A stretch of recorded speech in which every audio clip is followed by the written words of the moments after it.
ማናችሁ አንቺ ጭራሽ ልታስለበድብኝ ነው? ለምን ዝም ብለህ አንቺ ጅላሮጊ ለቀቀኝ። ምንድነው የምን ካሜራ ነው እኮ አትካሜራው ነው ለቀቀኝ ባክ እኮ ለቀቀኝ። ዱላም አይቀረው እንኳን ስድብ ይደበድቦታል።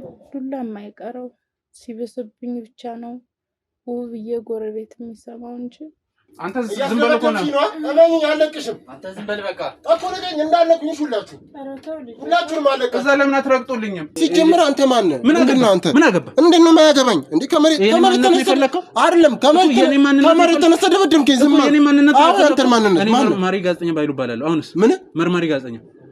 የምን መርማሪ? ዝም በል። ሰላም የተወደዳችሁና የተከበራችሁ ውድ ቤተሰቦቻችን እንዴት ናችሁ? እግዚአብሔር ይመስገን። እንግዲህ ያው ከዚህ በፊት የነበረችውን የመመንመኑ ጊዜ ያሳልፈን ዛሬ ደግሞ አንድ ለየት ያለ ነው በጣም የተለየ ጉዳይ ነው ይዤ የመጣሁላችሁ። እሱን እንግዲህ ከእናታችን ጋር ሆነ የምናየው እናንተ የምትሰሙት ይሆናል። ብዙ አዲስ ነገር አለ። ስለዚህ ያን ነገር ለማስተካከል ነው እዚህ የመጣነውና አንድ እናታችን ቤት ተገኝተናል። ለምንስ እዚህ ተገኘን ማን ነው ይላከን የሚለውን ከእሳቸው ጋር በምናደርገው ቆይታ የምናውቅ ይሆናልና እናታችን ያው ስገባ ነግሬዎታለሁ እኔ ጋዜጠኛ ነኝና እርሶ ስሞትን በማስተዋወቅ ሰው ነው ወደዚህ ላከኝ ያለውን ነገር እርሶ ያሉበትን ሁኔታ እንዳስተካክል እንዳግዝ ነውና ስሞትን በማስተዋወቅ ይጀምርልኝ። ወይዘሮ አበራሽ ይባላል ልጅ።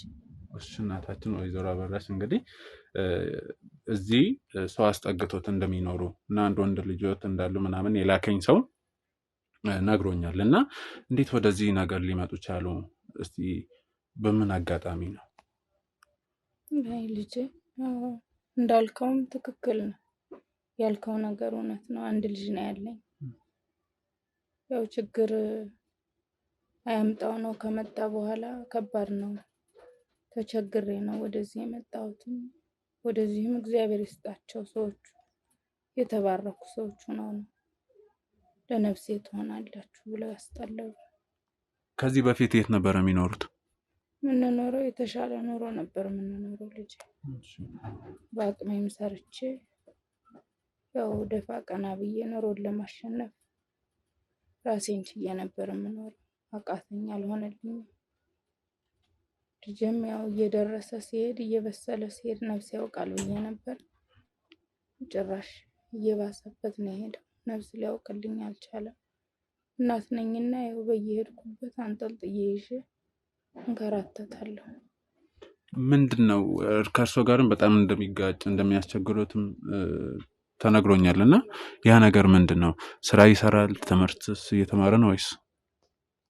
የልጁ ለው ምን ይታወቃል ብለህ ነው ለኔ የሚለኝና የሚውልበት የሚያድርበት እንግዲህ ያልሆነ ቦታ ውሎ እንደሚመጣ ነው የማይበት። ባህሪውም እየተቀያየረ ነው። ጓደኞቹ ትምህርት እንግዲህ አብረው የጀመሩት ጥሩ ደረጃ ደርሰዋል። እሷ አንድ ጊዜ ስራ ነኝ አንድ ጊዜ ትምህርት ነኝ ስጠይቀው ምን አገባሽ ያው ነው ብቻ ስለሆንኩኝ ሲያየኝም እንደ እናት ሳይሆን እያስጠላሁት እንዳላይሽ ምን ነው ካንቺ ባልተፈጠርኩ እያለ ለሰሚው ጆሮ ይከብዳልኝ። የእናትና የልጅ አይነት እንደ እናት እያየኝ አይደለም። ምንድነው ምክንያቱ? ምክንያቱ ያው ምን ከደሃ ተወልጄ ነው የሚለኝ። ማኑ ልጅኛለሽ እኔ ጓደኞች የና ከሌ ልጆች እያለ እኔን ከነሱ ጋር ነው የሚያወዳድር። እናቴ አይዞሽ ደርሼልሻለሁ ነገ ሌላ ቀን ነው አይዞሽ እያለ እንደመደገፍ ጭራሽ ይኸው ሲያንገላታኝ ይውላል። ዱላም አይቀረው እንኳን ስድብ ይደበድቦታል።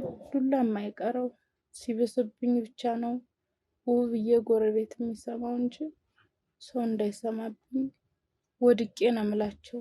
ተጋግጬ በልጄ ሲያዩ ምን ነው እናታችን ምን ነው ሲሉኝ አይ ወድቄ ቤተክርስቲያን ሲሄድ ወድቄ ነው ልጆቼ ሳላየው አደናቅፎኝ እያልኩ እየዋሸሁ ነው የምነግራቸው።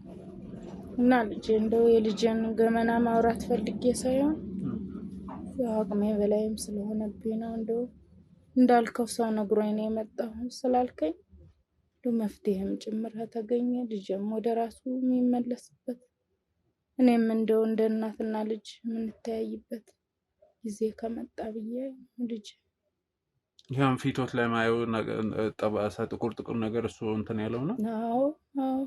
አዎ ግን ወድቄ ነው የምላቸው። ባፍጢሜ ወድቄ ነው እንቅፋቱ አደናቅፎኝ ሳላይ እንዲሁኝ የሆነ ነገር መቶኝ እያልኩ ነው በቃ እያመሳሰልኩ ነው የማወራው። በጣም የሚያሳዝነው። ምን ያህል ጊዜ ሆኖት እዚህ ቤት ከገቡ?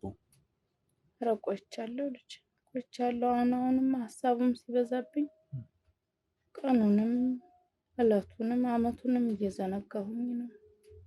ጧት ያገኘሁትን ሰው አላገኘኋችሁም እላችኋለሁ፣ ያላገኘኋቸውን አግኝቻቸዋለሁ እላለሁ። ባህሪዬም ሲበዛብኝ ነገሩ ሁሉ ሀሳቡም ምንም ባህሪዬም ይቀየራል፣ ቶሎ ይከፋኛል። ብቻ ከባድ ነው ልጅ አይጣል ነው እንደኔ መሆን ከባድ ነው። አሁን መንቀሳቀስ በደንብ ይችላሉ? ማን ነው ሰርቶ የሚያበላውት? ምን ሰርቶ የሚበላል ብለህ ነው? ሰው ተረፈው ለለቱም ያውቀኝ አካባቢው የሆነች ነገር ሲያመጡልኝ ነው እንጂ አሁንማ እያቃተኝ ነው። ምግቡንም ሰው ነው የሚያመጣለት ማለት ነው? አሁንማ አቃተኝ ልጅ። በፊትማ እንደነገርኩ በጉልበቴ ነው ማድረው፣ ሰራለሁ። ሱቅም ነበረኝ ደህና እየሄደልኝ ጥሩ ስራ ነበር የምሰራ። ሰውም ጥሩ ነገር ስትይዝ ወደ አንተ ነው የሚመጣ። እውነት ነው። ይመጣሉ የአካባቢው ሰው ከሩቅም ያለ ደንበኛ ያመጡልኛል። አይዞት ማዘር በርቱ እያሉ ነው የሚያበረታቱ። ጭራሽ ወደ ሱቁ መግባት ጀመረ። ልጆት ነው? ወደ ሱቁ ጓደኞቹ ብዙ ናቸው። እኔ እንደው ቁጥራቸውንም አለያቸው። አንዱ ሲመጣ አንዱ ሲሄድ ነው የተሰራውን ነገር ለኔና ለሱ ያልኩትን አያውለው አያሳድረው። ከሱቁ ቆማለሁ፣ ጠብቃለሁ፣ ሸጣለሁ ይላል። እምቢ አልል እንዴት ብዬ ሊያግዘኝም ነው እያልኩ ነው የምዘናጋው። ያስቀመጥኩትን ገንዘብ ቋጥሬ ጭራሽ ከተቀመጠበት ይጎድል ጀመር። እኔና እሱ ነን ያለን። እነዛም መጣው ነው የሚሄዱ። ልጅ ገንዘብ አስቀምጬ ነበር ለእቃ ማውረጃ የት ሄደ ስለው ናባሽ አገባሽ ይመለከትሻል ወይ? ጭራሹኑ ገንዘብ ለመደ። እየሰረቀ ነው ማለት ነው። አዎ ታዲያ ከኔ ፍቃድ ውጭ የሆነ ነገር እየመዘዘ ነው ይዞ የሚሄደው። በዛ ምክንያት በቃ ባዶዬን አስቀረኝ። ተውኩት ስራውን። ያለችኝን እቃ ለቃቅሜ ይዤ ነበር። አሁን ጭራሽ ረሃቡም ድካሙም ሁሉም ነገር ተደራርቦብኝ ጤናዬም ካደራደር ከዱላው ጋር ተያይዞ ልጅ አልሆነልኝም። ሕክምና ራሱ በሰዓቱ የሚወስደኝ የለም። ታምም ያለው ልቤን ያፍነኛል። ግሬን አካባቢ ያንቀሳቅሰኛል። ትንፋሽ ያጥረኛል። አንተ ጋር ሳወራ ያፍነኛል ራሱ። የጀመሩት ሕክምና ነበር? አዎ እዚህ ጎረቤት አሳክመውኝ ነበር። መድኃኒት አሳዝዘውልኝ፣ መድኃኒቱ ደግሞ ጨጓራዬን ጎዳኝ። እንዲያ ከመሆን ብዬ ተውኩት። ያንንም ይኸው አለ ጸበሉንም ምኑንም እያልኩኝ ያለው። እንግዲህ ቤት ውስጥም ምንም አይነት እቃ እያየሁ አይደለም እና ምናልባት እንግዲህ ሰው እንትን እስቲ ካሜራማን በደንብ አሳይን ለቤተሰቦቻችን።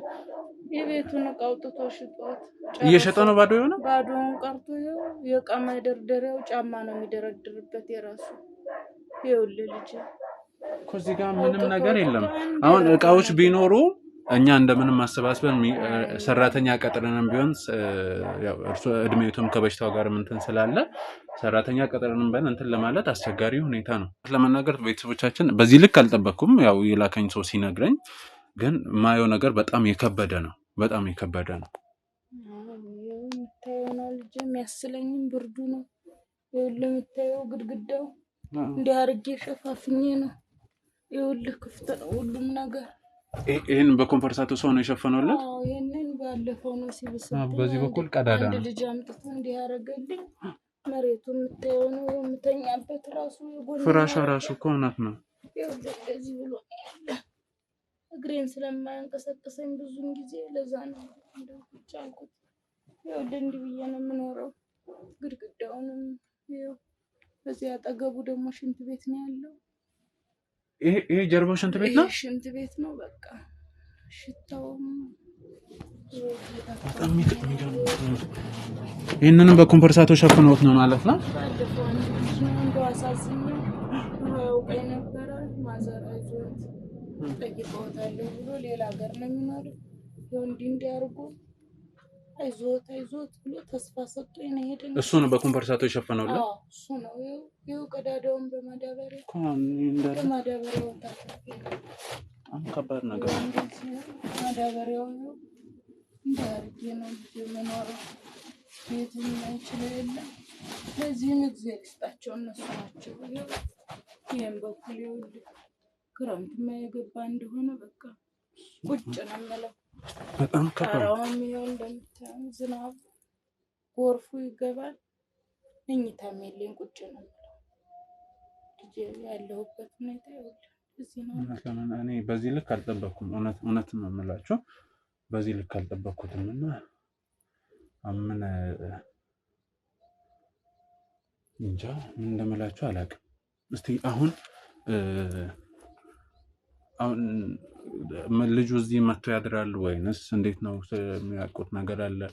ምናልባትም እንደዚህ አይነት ነገሮች ሲገባ ወይ ሱስ ውስጥም ወይ ሌብነት ውስጥም እንግዲህ ሱቅ ገብቶ ከዚህ በፊት በነበራችሁ ኖሮ ሱቅ ገብቶ የጀመረ ልጅ አሁንም ያው ምናልባት እኔን የሰረቀ ሌላ ይመር ብለህ ነው? ልጅ ሌብነት እኮ እናት ነው የሚጀመረው። እናት መቀነት ይጀመራል ከጎረቤት እዛ አካባቢው እያለ ነው ልጁ። እንጃ ጤነኛ አይመስለኝም። እንደው አይኑ እንኳን እንደ ህፃን ልጅ አይኑን ያፈጥብኛል፣ እፈራዋለሁ ሲመጣ። አሁን እየፈራሁት ነው። አይኑ ቀልቶ ነው የሚመጣ።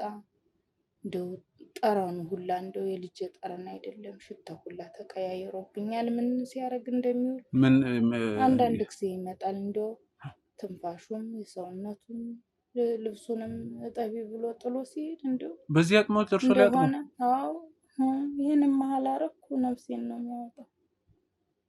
እንደዛ እያልኩ ነው ያለው ይመስለኛል። እኔ በጣም አስቸጋሪ ነው። በዛ ላይ ተመልካቾች እንግዲህ ቤቱ እንደዚህ ፍርስፍርስ ያለ ነው። በዛ ላይ ደግሞ ይሄ ከጀርባው በውጭ በኩል መንገድ ነው። ሲገምት ያው ሰዎቹ ጥግ ላይ ነው የሆነች እንደዚህ በቆርቆሮ ሸፍነው እንትን ያሉት እና ለሊት ላይ እንግዲህ የመኪና ድምፁ የሰው ጫጫታም አስቸጋሪ ነው ማለት ነው። በዚህ አይነት እሱማ ያው በላይ ላይ መኪና ሄደብኝ ነው የሚመስለኝ። አንዳንድ ጊዜ እንቅልፍ ሸለብስ ያደረገኝ ወዲያው ነው መበረግገው። እንደው በላይ ላይ ትልልቁ መኪና ሲሄድማ የደረመሰው ነው የሚመስለኝ። ያው ነፍስ አይደል ያዝ እሱ ናት። እንደዚህ ነው ያለሁት። ልጅ ብቻ የኔ ታሪክ ከባድ ነው። ያሳዝናል። እንደው እንዴት የተባረከ ሰው ወደዚህ እንደላካችሁ። እንግዲህ ያው የላከን ሰው በምክንያት ነው ያለውን ነገር እንድናስተካክል ነው፣ ስራችንን ስለሚያውቅ ነው። እና ከልጆት ጋር ያለውንም ነገር ለማስተካከል በተጨማሪም ደግሞ ጥሩ ወዳጆች፣ ቀና ልብ ያላቸው ቤተሰቦች የኛ ተመልካቾች ስላሉ ከነሱ ጋር ተነጋግረን ማድረግ ያለብንን ለማድረግ ነው። ያው በዙሪያችን ብዙ የምናውቃቸው ሰዎች አሉ፣ ሰው የሚረዱ ባለሀብቶች ምናምን ከኛ ጋር አብረው የሚሰሩ አለ። ከነሱ ጋር እንግዲህ ያሉበት ሁኔታ እውነት ለመናገር አንደኛ ጊዜ የሚያሰጥም አይደለም፣ በጣም ከባድም ነው። አሁን ደግሞ ከዚህ በኋላ ክረምት መምጣቱ አይቀርም። ያኔ ደግሞ በጣም አስቸጋሪ ነገር ነው የሚሆነው። እስቲ በተቻለን አቅም ያለው ነገር አቺ ጅላሮጊ አቺ ምንድን ነው? የምን ሰው ነው የሰበሰብሽው ደግሞ? ማን አንተ? ሰላም ማን ነህ? እንዴት ነው? አትዘር በለው እናቴ። ማን ናቸው? ለቀቀኝ። ምንድን ነው? የምን ካሜራ ነው? እኮ አትጣ ካሜራው ነው። ለቀቀኝ ባክ እኮ ለቀቀኝ። አርፈሽ ቁጭ በይ በእናትሽ። ለቀቀኝ። ማን ነህ አንተ? ስጀምር ማን ነህ? ማዘር ቁጭ በል፣ ችግር የለውም፣ ምንም ችግር የለውም። ቁጭ በል ነው። ቁጭ በል። ማን ናቸው? ይኸውልህ እኔን አናግረኝ። አንተ ካሜራውን አጥፋ። ካሜራውን አጥፋ። ማን ናችሁ? አንቺ ጭራሽ ልታስለበድብኝ ነው? ለምን ዝም ብለህ እኮ ማን ናችሁ? የስማ ምን አገባኝ እኔ በእናትሽ። ምንድን ናችሁ? ጭራሽ ያስለበደብሽኝ ነው? ጭራሽ አስለበደብሽኝ አይደል? አፋጅሻለሁ። ይኸው እኔን አያድርገኝ። ጦስ ነው የሚሆንብሽኛለሽ እንዴ? የምስሩ ይምትሽ ምትልብድ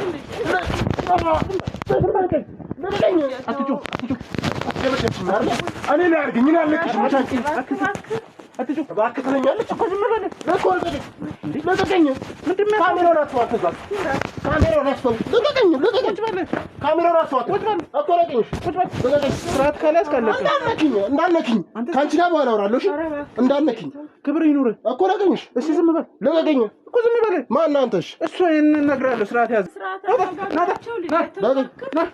ለቀቀኝ እንዳነከኝ ለቀቀኝ ለቀቀኝ ለቀቀኝ አንተ ለቀቀኝ እኮ ለቀቀኝ እሺ እንጂ ምን አይነት ሰው ነው ለቀቀኝ እዛ እሰረው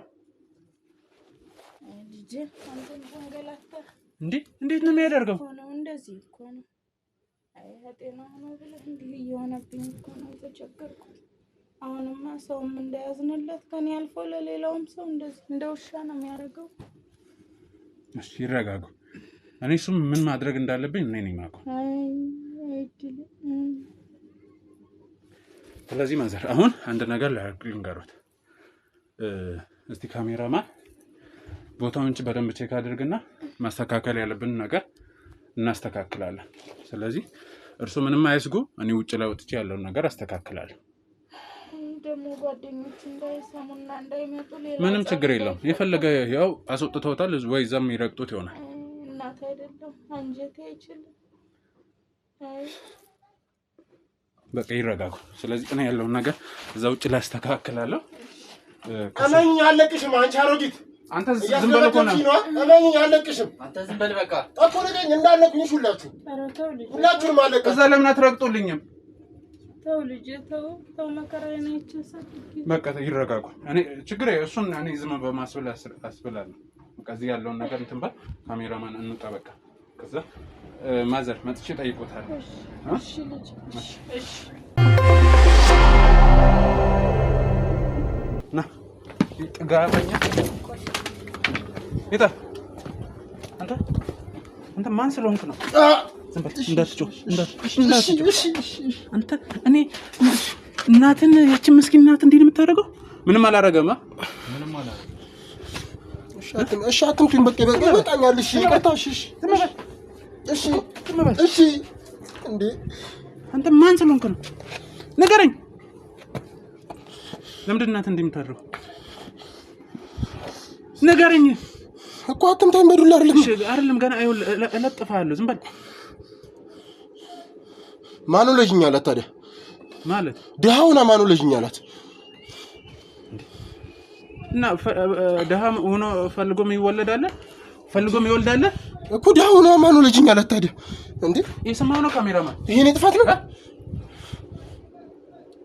ነው ታዲያ ደሃውና መውለድ አልነበረባትም እሺ አንተ ከማን መርጠን የተወለድከው ካሜራማን እሱ መልስልኝ መርጠን የተወለድከው ምንድነው መርጠን የተወለድከው የምትለኝ ማኑ ለጅኛላት ታዲያ እሺ ደሃውና ለምን ወለደችኝ እንዴ መውለድ አልነበረባትም ለምን እንደዚህ አይነት ሩሮ ታስረኛለች ነው እና ታዲያ አንገላታ ያለማን ነው ደሃ ስለሆነች አላንገላቷትም ምንም ነገር አላንገላቷትም እኔ ያለውን በቃ እሺ እኔ ያለውን ከመናባር ነው በቃ እሺ አትምታኝ እንዴ ፍጣም በደንብ ቀጥቅጠው እኔ ያልመታሁት እንዴ ከዛ በኋላ ምንም ነገር አላረኳትም ደግሞ እናቴናስ ምንስ ባረጋት ምን አገባ ለምንድን ምን አገባ አስመጣኝ ሻት እንደደግም ምን ዝም በል እሺ ውሻ ምንስ ባረጋት ትለኛለህ እንዴ እናቴ ናት ምን አገባ እኮ እናትን አሰቃየ የሚል ማን ነው የፈቀደው አላሰቃየሁኝም ሳሰቃየት አይታል ሳሰቃየት አይታል ሁሉንም ነገር እኮ በቂ መረጃ ስላለኝ ማለት የምን መረጃ አሁን እኔ ስትገባ ራሱ ምን ብለህ ነው ሲጀምር አንተ ማን ነህ ምንድነው አንተ ምን አገባ እንዴት ነው የማያገባኝ እንዴ ከመሬት ተነስተህ አይደለም ከመሬት ተነስተህ ደብድምከኝ ዝም የኔ ማንነት አንተ ማንነት መርማሪ ጋዜጠኛ ባይሉ ይባላል አሁንስ ምን መርማሪ ጋዜጠኛ የምን መርማሪ ዝም በል የምን መርማሪ ነው እኮ ዝም በል እንዳንተ አይነት እርኩስ የሆነውን ሰው የምን መርማሪ ነው ታዲያ አሁን እናት ላይ ለምታደርገው ነገር ሁሉ ምን ማላርኩም ዳንኤል ልጥራው ማን ለምን እኮ እሱም ያደረክ እንደነበረ እሱ ያስረዳልኝ ማን ነው ዳንኤል እኮ ምን አንተ ባትበል ዳንኤል ልጥራው ወይ እኮ እሺ የምታረጋትን ነገር ምንም አላረጋትም ከልጅነት ጀምሮ ከሱቅ እንኳን በአንተ ምክንያት ነው እንደዚህ ከስሮ የተቀመጡት ታውቃለህ ምንም እና ታዲያ እንደነገርኩ ለምን ወለደችኝ? በቃ ለምን ወለደችኝ? እንደዛ አትበለኝ። አትምታኝ። እሺ እንዴ ራስ ነው እንደ ልጅ አምላክ በቃ አትምታኝ። እንዴ ላፍ ለከታ ኖሮ እኮ አትምታኝ። ዝም በል ላፍ ለከታ ኖሮ በሩላ ነው ነገር የለም። እሺ አትምታኝ በቃ እሺ። እንዴ አሁን ዝም በል። እናትም ምን ስታደርግ እንደነበረ ንገረኝ። ምንም አላረኳትም። እንዴ አንድ ሁለት ምንም አላረኳትም አልኩህ እኮ። ለምን አትወኝም? በእናትህ በቃ ሶስት ካልኩ ግን እረግጣለሁ። ለምንድን ነው የምትረግጠኝ? ምንም አላረኳትም። እንዴ ምንም አላረኳትም። በቃ ምን አይነት ጣጣ ውስጥ ነው ከተተችኝ? እቺ ዘባጭር ይቅርቻ አሮጊት ምን አባ ነው የምትለው አንተ? ምንድን አፍ ሙከፍታ ምንም ፍታልኝ። እሺ እኔን እጄን እያሳመመኝ ነው። ፍታልኝ በእናትህ ፍታልኝ። እሺ አንተ ስለ እናት ፍቅር ታውቃለህ እንዴ? ምንድነው ደግሞ አለባበስ ምናምን ምንድነው? ምን ሆነ? ልብስ ነው በቃ። ማንኛውም ሰው እንደሚለብሰው ነው የለበስኩት። እንደዚህ የተሻለ ኑሮ እንድኖር ከፈለግሽ ለምን መጀመሪያውን እንትን ትለኛለሽ? ከነሲ ጋራ ምናምን ራሱ እኔ ነው አጭሷ በቃ ይመለከታችሁም እኮ ማናችሁም እኮ በቃ። አንተ በምታጨሽ እናትን አትረዳም? ለምን እረዳለሁ? እሷ ለምን ወለደችኝ እንዴ? ከመሬት ተነስቼ ነው እንደዚህ ሆንኩትኝ? ከመሬት ተነስቼ ነው እንደዚህ ሆንኩት እንዴ? ያኔ ደህና ኑሮ እያላችሁ ሱቁን ስትሰርቅባትስ? በቃ ብር አስፈልጎኝ ነበር ስጠይቃት አትሰጠኝም። እና አንተ ደሃ አርጋሃት እንደገና ደግሞ ደሃ አረግሽኝ ትላታለህ? እኔ ምንም ደሃ አላረኳትኝም። ብር ስጠይቃት አትሰጠኝም። በቃ ከዛ በኋላ ወስዳለሁ። ምንድን ነው የምታደርግበት? ምንም በቃ በዘኔ ጓደኞች አሉኝ። እና ታዲያ ከእነሱ ጋር እንደዛ ትስጥ ብር ነገረኛው አይደለም። እንደ ልጅ ነኝ አይደል? ልጇ እስከሆንኩ ድረስ ስጠይቃት መስጠት አለባት። አለቀ እንዴ? ፈለገ ቢሆን ነሳ ምንድን ነው የሚለው? በቃ ለሱ ሲያስፈልገኝ ነበር ብር ወስድባታለሁ። አለቀ እንዴ? ሳልቅም ሳልጠጣ መግባት አልፈልግም።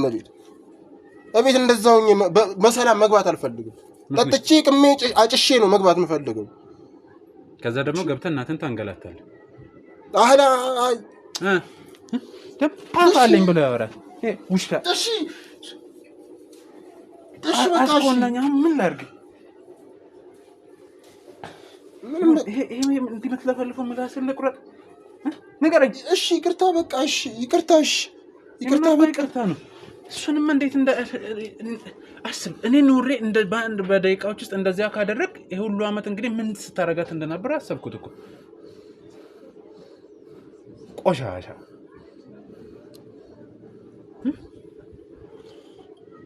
አንተ እኔ ላይም ልትሰነዝር አይደለም። በቃ አላወኩም ነበር መጀመሪያ። እንዴ ዝም ብላችሁ ሲጀመር ሰው ቤት መግባት አልነበረባችሁ። እንዴት መጣችሁ? አንተ አሁን ለእናቱ ክብር የተቆረቆረው ይመስላል። ቤተ ምናምን ስትል ካሜራውን ልሰብር አበ ትንሽ በተጠጋ እጅን ነበር ሰባብር ይመጣልልህ። ከዚህ በላይ እንዴት ትሰብረኛለህ? አሁን ከአንተ ጋር ምንም የሚያጨቃጭቀን ጊዜ አሁን የመጀመሪያው ስራ እዚሁ እናትን ይቅርታ ትጠይቃለህ። ሂደን ቀሪውን ደግሞ እዛ ፖሊስ ጣቢያ እናወራለን። ፖሊስ ጣቢያ ያን ፖሊስ ጣቢያ ምን አባ ተረስ ኧረ እሺ በቃ እሺ እዚሁ እነግርሃለሁ። እሺ በቃ ይቅርታ ምን ነው በቃ እላታለሁ። እሺ እሱማ ወደ ሳይሆን በግድ እኮ እላታለሁ። በቃ እሺ እንዴት ነው እሺ አይኗም ከሆነ በኋላ ሰማኝ። እሱን እዛው ትጨርሳለህ። ተነስ። ኧረ በእናትህ እሺ በቃ እሺ በቃ እሺ ይቅርታ አትጩህ። እሺ በቃ እኮ እሺ በእናትህ ኧረ እኮ እሺ ፖሊስ ጣቢያ አትወስደኝ። እሺ መጀመሪያ እናትህ ጋር ነው የምንሄደው። እሺ ፖሊስ ጣቢያ አትወስደኝ በእናትህ። እሺ ግባ። እሺ ምን ስለሆንክ ነው እናትህን እንትን የምትለው? ግባ። እሺ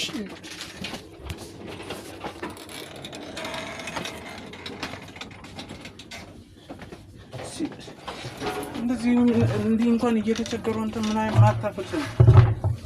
ማዘር ጉልበት እሺ ጉልበት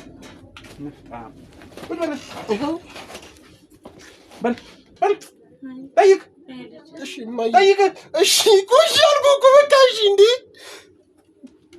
ይቅርታ አድርግልኝ። እሺ በቃ እናቴ እስከ ዛሬ ላደረኩሽ ነገር ይቅርታ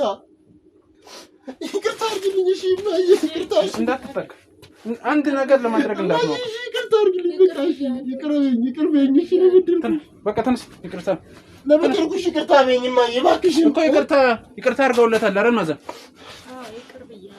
ስለዚህ እሺ አድርግልኝ እናቴ ያው ማዘር እኔ አንድ ነገር ልንገሮት እሱ ይቅርታውን እንዲጠይቅ ነው የመጣው። ሁለተኛ እስካሁን ላደረገው ጥፋት የሚገባውን ቅጣት ማግኘት ስላለበት ታርሞ እንዲወጣ ይሄ ሲቅም ሲጠጣ ብዙ ነገር እንደሚያደርግም ነግሮኛል። ይሄ ሁሉ ነገር እንዲታረም እኔ ወደ ህግ ቦታ ወስደዋለሁ። እማዬ ነገራቸው ይቅርታ አልኩ አይደል? ፖሊስ ጣቢያ ወሰዱኝ እባክሽ እናቴ። ዝም በል አሁን ነው እናትነት የሚገባ የእናትነት ስሜቱ አሁን ነው የሚገባ። ማዘር ጤናው ደህና የሚሆንም ስላልመሰለኝ እንደው ወደ ህክምናም ወደ ምንም ወሰዱልኝ። ጤናው አይደለም ልጅ እንደዚህ የሆነው። ስለዚህ ይሻለዋል። ህግም አይሄድ ይሄድ ትንሽ መታረም አለበት፣ መቀጣት አለበት። አራው ንገሪልኝ እናቴ። እሺ ይቅርታ፣ እሺ ይቅርታ እማዬ ንገሪልኝ እባክሽን እናቴ ንገሪልኝ። እሺ ይቅርታ እኮ እሺ አስወጣልኝ። ንገሪልኝ እናቴ ይቅርታ አልኩ እኮ። በቃ ዝም በል ወሰደው በደንብ ሰራ እናቴ ይቅርታ። ማዘር ይሄ የኔ የግድ የስራ ድርሻ ስለሆነ ነው። እርሶም አምነውበታል። ከሱሱም ከምንም እንዲታረም ነው ያደረኩት። ስለዚህ አሁን የሚያስፈልግ ነገር ካለ ንገሩኝና ያቅሜን አደርጋለሁ። ሌላም ሰዎች ማናገራቸው ሰዎች ይኖራሉ በእርሶ ጉዳይ። ከነሱ ጋር ተወያይተን ደግሞ ቀጣይ ምን ማድረግ እንዳለብን እንነጋገራለን። ተረዱኝ? እሺ ልጅ ያው እናት አይደለም አንጀት ያልችላል። እሱ እናት ነው ይገባኛል። አንጀት ያልችላል እና ያው ህግን የሚያውቀው እንዲማር ነው የምፈልገው። ልጅ ራሱን አሻሽሎ እንደ ድሮ ሆኖ ጓደኞቹም እሱ አይተው እንዲስተካከሉ ነው፣ ለሌላው መማሪያ እንዲሆን። ህግማ ግድ ነው። ህግ ባለበት ሄዶ ይቀጣ በቃ። ስለዚህ እኔም እዛ ያለውን ነገር ልጨርስና ነገም ከነገ ወዲያም ቢሆን መጥቼ ጠይቆታለሁ። እሺ እናታችን በጣም አሜን አሜን። አሁን ለአሁን የሚያስፈልገውን ነገር እኔ በዳኛ እልክላችኋለሁ። እሺ ምንም እንዳያስቡ። እሺ ልጅ እሺ እናታችን። እሺ እግዚአብሔር ይስጥልኝ። አሜን አሜን።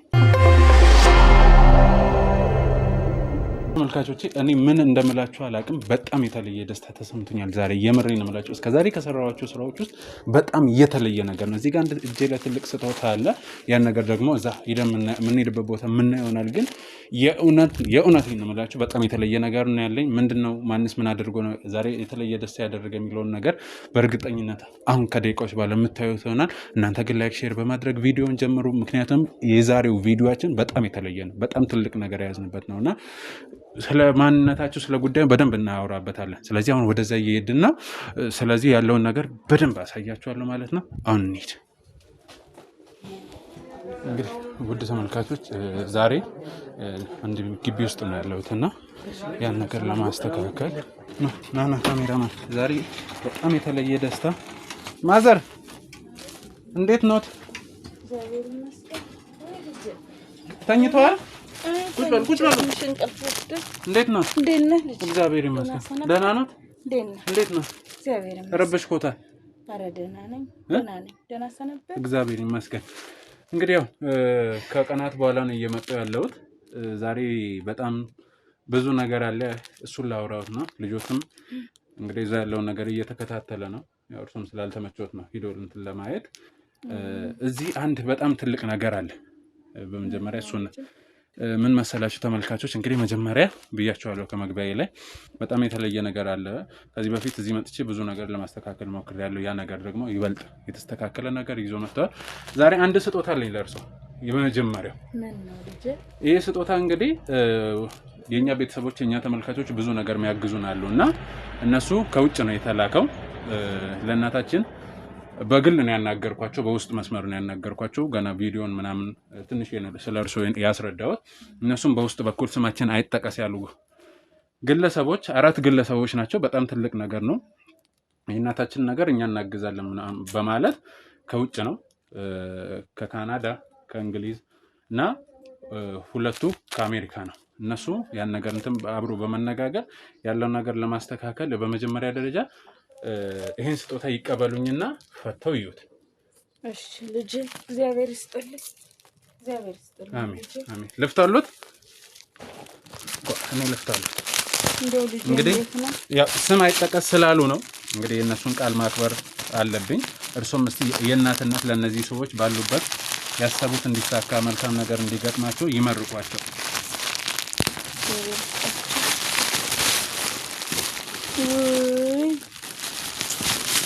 እግዚአብሔር ይሄው እንግዲህ ተመልካቾቻችን ለእናታችን ልብስ ነው።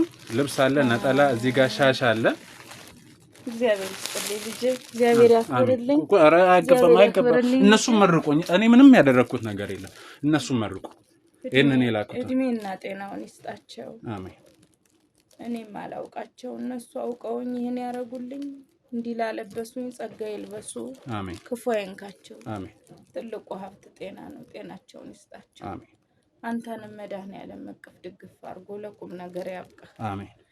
አንተ ነህ የሁላ ነገር መልክተኛ ሆነ የመጣው አንተ ነህ ልጄ። እግዚአብሔር ይስጥህ፣ እግዚአብሔር ያክብርልኝ። አሜን።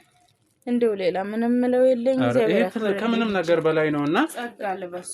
ሌላው በተጨማሪ እንግዲህ እዚህ ረጅም ጊዜ እንደቆዩ ለማንቀሳቀስ ወደ ወጥቶ ለማየት ብዙ ነገር ስላስቸገሩት አሁን ይሄን ልብስ ይቀይሩና ከኔ ጋር ደግሞ አንድ ምን ሄድበት ቦታ አለ። ይሄን ልበሱት። ከዛ በኋላ ምን ሄድበት ቦታ አለ አብረን። እሺ እንደው እናት አይደለም ልጅ እንዴት ሆኖ ሰነበት? ደህና ነው። የእውነት ደህና ነው። እኔም ሂጅ እየጠየቅኩት ነው የተከታተልኩት። እንደው ለውጥ አለው? ያው ምንም አይልም እንግዲህ ያው ባንዴ ለውጥ አይመጣም። ብቻ እሱንም ለማየት ልንሄድ እንችላለን። መጀመሪያ መሄድ ያለብን ቦታ ስላለ ነው። እንትን በሉና እንሂድ። ይሄን አሁን ልቀይረው ነው?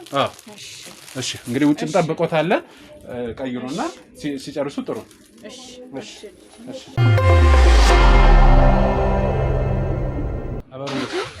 የት ነው ምን ሄደው እኮ ስንገባ ብናየው ይሻላል። የት ነው ምን ሄደው? ስንገባ ጨነቀኝ እኮ በጭንቀት ነው። ምንም የሚጨንቅሽ ነገር የለም። ያለውን ነገሮች እንትን ብለን እናስተካክላለን። ሰላም፣ እንዴት ነው? ሁሉ ሰላም እኮ ያለውን ነገር እናታችን በነገራችን ላይ በጣም እየተጨቃጨቅን ነው የመጣ ነው። ግራ ተጋብተዋል። አብሮ መኪና ውስጥ እያለን አሁን ስንገባ የት ነው የምንገባው? የት ነው የምንሄድ ስል ቆይ ማሚ እነግርሻለሁ የምንሄድበትን ነው የሚለኝ። ይህን የመሰለ ያማረ ቤት ይዞ ገብቷል። የት እንደሚወስደኝ አላውቅም። ቢሮ ውስጥ ነው የምንሄደው። ቢሮአችን በሰላም መጡ። አበሩዬ እንኳን ወደ ቢሮአችን በሰላም መጣሽ። እንኳን በሰላም ቆያችሁ። ቢሮአችን እንዴት አገኛችሁት? ከበር ጀምሮ ያለው አቀባበላችሁ ደስ ይላል ልጄ። ለእኔ ወድጀዋለሁ። እናመሰግናለን። ቴምር ደግሞ ስሙም ራሱ የሚወደድ ስም ነው። ቴምር እየያዛችሁ በዛ ከመጣችሁ አይቀር እንግዲህ ቴምሩ ተዘጋጅቶ ነው የሚጠብቃል። በባዶ መስተናገድ የለም። ቴምር እየያዛችሁ አበሩ እየያዥ ቴምር። እሺ ያው እንግዲህ በእርግጥ ከእሷ ጋር ወደዚህ ስንመጣ ብዙ የተወዛገብን ነበር እና እንግዲህ አበሩ ማለት ያው እኔ እንደ ልጅ ስለቀረብኩ ነው አበሩ የሚለው። ትልቅ እናት ናቸው፣ ግን እዛ ላይ ብዙ ነገሮች አሳልፈው ምናምን ብዙ ነገር አለ እና አበሩ አሁንም ግራ እየተጋባች ነው። ለምን እዚህ እንደመጣ ነው። እኔ ወደዚህ የሆነ ቦታ ይዤሽ እሄዳለሁ ወስድሻለሁ ብሎ ነው ልጅ ያመጣኝ። የት እንደምንሄድ ብጠይቀው መንገድ ላይም ሊነግረኝ አልቻለም። ምን እንደሆነ ራሱ ግራ ገብቶኛል። ያው ያቀረብሽልኝ መስተንግዶ ነው፣ ሰላምታ ነው፣ ደስ ብሎኛል። ወደ የት እንደምንሄድ ምን እያደረግን እንደሆነ ሊገባኝ አልቻለም። ያው በትክክል ያው ከሱ ጋር የተወሰነ ነገር አውርተናል። አበሩዬ ለሁላችንም እናታችን ነሽ፣ ብርቱ እናት ነሽ፣ ጀግና እናት ነሽ። ለሁላችንም ደግሞ መማሪያ ሆንሽ ነሽ እና እኔ ፐርሰናሊ እንደ ሴትም በጣም ያደነኩሽ ነሽ እና ቢሮአችን በድጋሚ ስለመጣሽ በጣም ደስ ብሎኛል። ግን ወደ ዋናው ጉዳይ ስንገባ ደግሞ እሱ ይገልጽልሻለን ወደ ቢሮአችን ብቅ እንዳልሽ። ያው እንደዚህ ነው ብላት አሁን ግራ ስለምትጋባ ስላለው ነገር አበሩ በመጀመሪያ ደረጃ እንግዲህ ቤት ላይ መጥቼ ያለውን ነገር ሳወራ ታውቂያለሽ። ይህንን ስጦታ ሰው እንደላከ ነግሬሻለሁ እና ወደዚህም እንድንመጣ ያደረጉን እነዚያ ሰዎች ናቸው።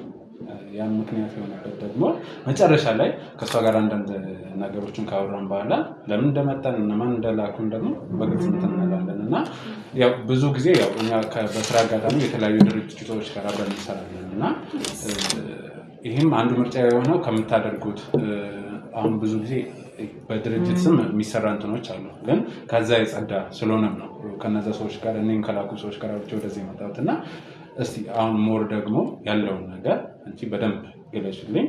ከዛ በኋላ ትንሽ አበሩም እየገባት ትሄዳለች ብዬ አስባለሁ። እሺ አበሩ እየመጣሽ ወደ ቴምር ሪል ስቴት ነው ወይም ቴምር ፕሮፐርቲስ ነው።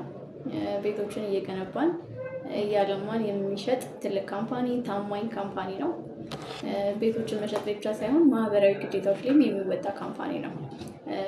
እንዳንቺ ጎበዝ ጀግና ለሆኑ እናቶች የተለያዩ የማህበራዊ ግዴታዎቻችንን እንደ አንድ ሪል ስቴት ካምፓኒ ኢትዮጵያ ውስጥ እንደሚገኝ አንድ ሪል ስቴት ካምፓኒ የተለያየ ማህበራዊ ግዴታዎችን የምንወጣ ነው።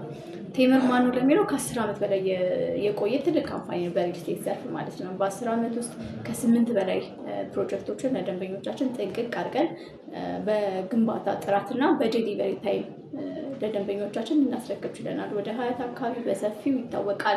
ወደ ለቡ አካባቢ፣ ወደ አጠና ተራ፣ 4 ኪሎ የመሳሰሉት ቦታዎች ላይ ከዚህ በፊት ነዋሪዎቻችን ገብተው አስረክበናቸው ገብተው እየኖሩበት ያለው ፕሮጀክቶቻችን ናቸው ማለት። ስለዚህ ቴምር ፕሮፐርቲስ ማን ነው ለሚለው ጥያቄ የመኖሪያ አፓርትመንቶችን እየገነባ የሚያስረክብ ታማኝ የሆነ ትልቅ ካምፓኒ ነው ማለት ነው።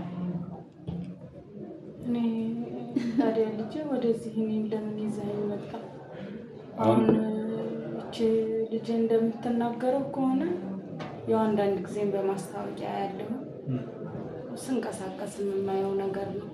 አሁን ይሄ እና እኔ እኮ አንገናኝም ልጄ። እኔ ለምን ወደዚህ እንደመጣሁኝ ግራ ተጋብቻለሁ። እሺ አሁንም እንትን እያልሽ አይደለም?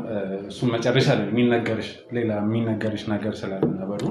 እስቲ አሁን እንዳልሽው ብዙ ድርጅቶች ብዙ ቦታዎችን ሰምቻለሁ። ብዙ አጠናቀው የጨረሳቸው እንትኖች አሉ እና አሁን እየተዘጋጁ ስላሉ ሳይቶች ማለት የክፍያ ጊዜያቸው ስላከፋፈል ስለ አጠቃላይ ነገሮች ንገሪኝ እና ከዛ በኋላ ደግሞ ቀጣዩን ከአበሩ ጋር እንመካከላለን። አበሩ ይህም ግልጽ እንዲሆንላት ሜንሽን ያደረገችው ነገር አለ። እግረ መንገዳችንን ስናል ነው ልጄ ይህንንም ለብሼ የመጣሁትን ልብስ ነጠላውን፣ ሻሹን የማላውቃቸው ልጆች በዚህ ልጅ አማካኝነት ነው ልከውልኝ በመጠቅለያ ተጠቅልሎ ቀይሬ ነው የመጣሁት። በጣም ደስ ይላል።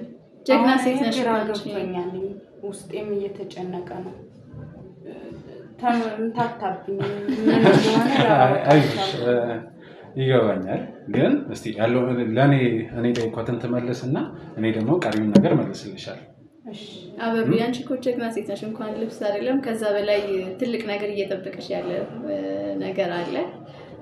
ቀደም ሜንሽን አድርጓለች አበሩ ሳልፍም በማስታወቂያም ቴምር ነው ያለው ለሚለው ማለት ነው። ወደ ዋና ፕሮዳክታችን ከመግባታችን በፊት ያው አንተ እንኳን በደንብ በሰፊው አምነበት የመጣህበት ነገር ነው። ግን ለእናንተ ተመልካችም ከመጣችሁ አይቀር በሚለው ማለት ነው። ቴምር ፕሮፐርቲስ በደንብ የሚታወቀው በፕሮሞሽናል ዲስካውንታችን ነው። በጣም ዲስካውንቶችን በማቅረብ ነው መኖሪያ አፓርትመንቶች ላይ። ከዛ በላይ ደግሞ በጣም የሚታወቀው ገንብተን የምናስረክባቸው የመኖሪያ አፓርትመንቶችን ነው የምንሸጠው። የማንገነባውን ቤት አንሸጥም ከመጀመሪያ ማለት ነው።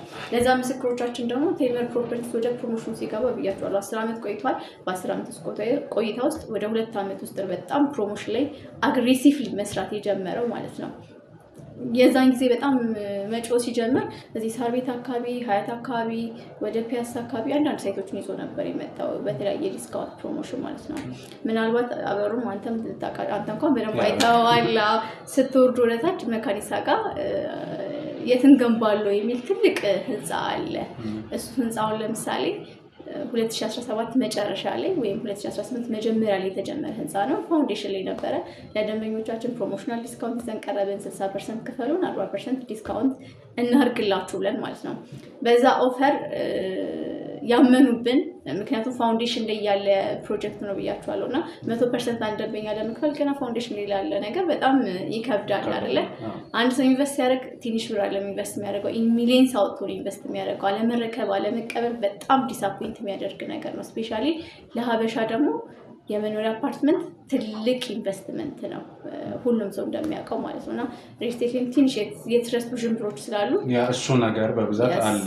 ከዚህ በፊት በግንባታ ቤት እንሸጣለን ምናምን በሚል ብዙ እንትኖች ነገሮች አሉ እና አይ ቲንክ እውነት ለመናገር አሁን ያልሽውንም ሳይት እኔ በቅርበት ያው በስራ አጋጣሚ ስለምንቀሳቀስ ማውቀው ነው ታያዋለህ እና የተወሰነ ጊዜ እዛ አካባቢ ሳሪ ቆይቼ ነበርና እንደበቀለ ነው የተሰማኝ ለኔ ከፍጥነቱ አንፃር ያ ሁሉም ደንበኛ ያለው እንዳልኩ 2017 መጨረሻ ላይ 2018 መጀመሪያ ላይ ነበር የመሰረት ስራ እየተሰራ ለደንበኞቻችን ሽያጭ ላይ ያቀረብን 60% ክፈሉን እኛ 40% ዲስካውንት ወይም ነፃ እናርግላችሁልን ማለት ነው በዛ ሰዓት ብልጥ የሆኑ ደንበኞች ተጠቃሚ ሆነው ነበር እዛ ሳይት ላይ ማለት ነው አሁን አንድ አመት ከ5 ወር ከ6 ወር አካባቢ ሆናል G+21 በ3 አመት እናስረክባቸዋለን ብለን ነበር የሸጥነው አሁን ላይ በአንድ አመት ከ5 ወር አካባቢ 21ኛ ስላብ ሰርተን ከስር የፓርቲሽን ስራ ጨርሰን የተለያዩ የውስጥ ስራዎችን እየተገነባ ይገኛል ስለዚህ 3 አመት ያለውን ፕሮጀክት ከዛ ፊት ለማስረከብ ተሯሩጠን እየሰራን እንገኛለን ይሄ የፒያሳው ነው በደንብ የሳር ቤቱ ነው አብዛኛው ሰው ስለሚያቆማቸው የገዛው ደንበኛ ራሱ ይሄ እኔ ሳይት ነው ያለውላ ነበር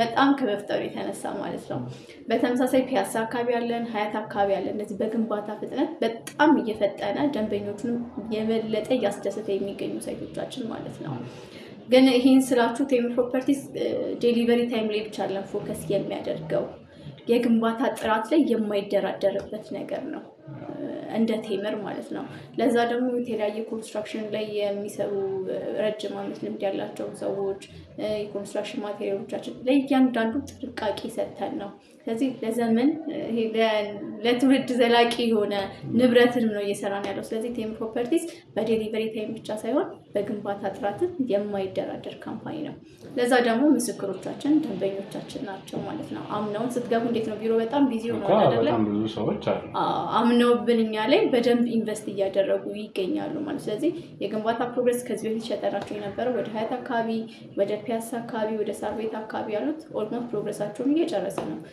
በዚህ አመት የምናስረክባቸው ብዙ ፕሮጀክቶች አሉ ኔክስት ይር መጀመሪያ ላይ የምናስረክባቸው ብዙ ፕሮጀክቶች አሉ ማለት ነው ስለዚህ ቴምር ፕሮፐርቲስ በጣም ታማኝ የሆነ በግንባታ ጥራትና ዴሊቨሪ ታይም የማይደራደር ትልቅ ካምፓኒ ነው ስለዚህ አሁን ለየት የሚያደርገን የግንባታ ፍጥነታችን ከነጥራቱ ነው ዋጋችንም እሱን ሜንሽን አላደረኩልህ ያው የሚቀድመው ያው ዋጋ ነው መቼስ በዚህ ዘመን የተሻለ ነገር በተሻለ ዋጋ በዛም ደግሞ ማህበረሰብ እንትን ላይ እንሰራለን ብላችኋል ስለዚህ አሁን ያለበት የማህበረሰቡ የኑሮ ሁኔታ አለ እሱን ግንዛቤ ውስጥ የገባ ዋጋ እንደምን ምንም አልተጠራጠረም እንደውም 2017 ላይ የሪል ስቴት አዋርድ 2018 ላይ የሪል ስቴት አዋርድ ፕሮግራም ተዘጋጅቶ ነበርና አፎርደብል የሆኑ የመኖሪያ አፓርትመንቶችን ገንብቶ በማስረከብ ተብሎ ቴምር ፕሮፐርቲስ የዋንጫና የሰርቲፊኬት ተሸላሚ ሆኗል ስለዚህ በግንባታ ጥራትና ዴሊቨሪ ታይም ብቻ ሳይሆን ዋጋችን ቦታውን የሚመጥን ፌር የሆነ ዋጋ ይዞ በመቅረብ ተሸላሚ ነን ደንበኞችም ተመራጭ የሚያደርጉንም እሱ ነው